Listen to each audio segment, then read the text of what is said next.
David, na sua definição, cada um define de uma forma. Perfeito. E não existe certo ou errado. Uhum. Na sua definição, o que é o propósito de vida? Perfeito.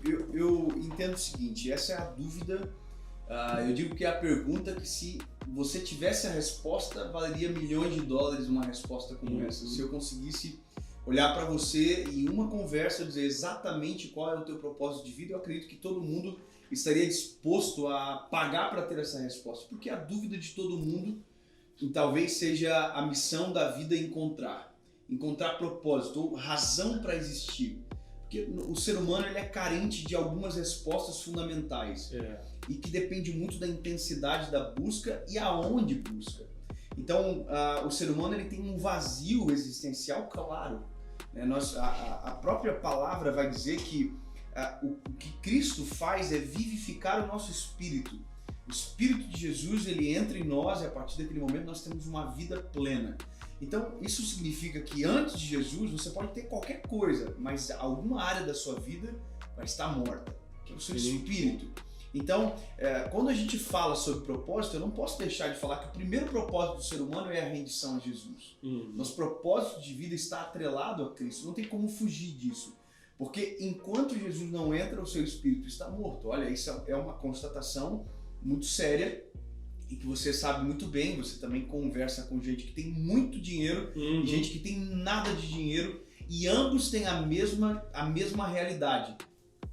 Aqueles que não conhecem Jesus, é claro, um vazio existencial. Inclusive a mensagem da próxima semana, agora no nosso canal do YouTube, é exatamente isso. Existe um vazio dentro de mim. Que sentimento é esse que miseráveis e milionários compartilham e que o dinheiro e a falta de dinheiro não suprem? Então veja, esse é o primeiro propósito, se encontrar. É mais profundo.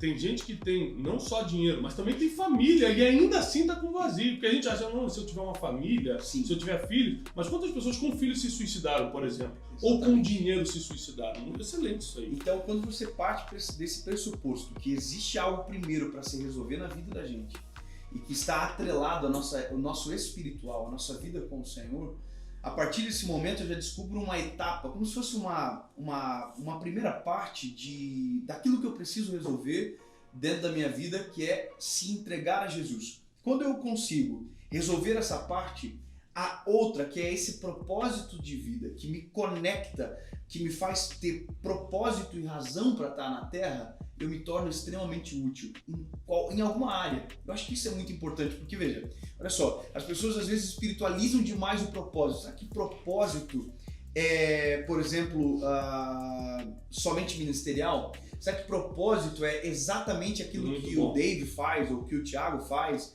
Será que propósito eu vou ter que ser então um adorador, eu vou ter que ser um pregador do evangelho? Porque o que as pessoas pensam? Que propósito está unicamente ou exclusivamente ligado ao ministério. Pelo contrário, quer ver uma coisa extraordinária? A gente está aqui agora no estúdio que tem uma luz acesa, né? O que é essa luz acesa? É fruto do propósito de um homem chamado Thomas Edison. Quer dizer, a gente está desfrutando do propósito de alguém que a gente talvez já nem lembra mais o nome, a gente liga o interruptor e não sabe. Mas um dia alguém viveu o propósito a ponto de deixar um legado para uma geração após a outra geração.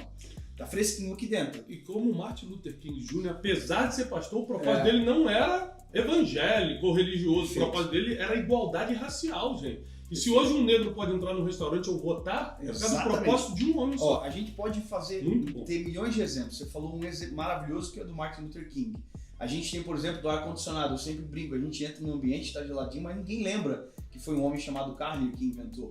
Quer ver o principal de tudo? A gente está vivo, está conversando, está fazendo um podcast agora. Sabe por quê? Porque um dia um homem chamado Jesus Cristo de Nazaré cumpriu o propósito dele, que era morrer para salvar o homem.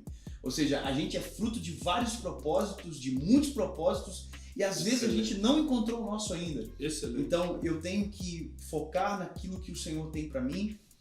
Eu sempre digo que uma das formas de traduzir a simplicidade do propósito é entender que aquilo que eu nasci para fazer já está exatamente dentro de mim. Deus nunca vai exigir de uma macieira que ela dê uva e nunca vai exigir de uma vinha que ela dê maçãs.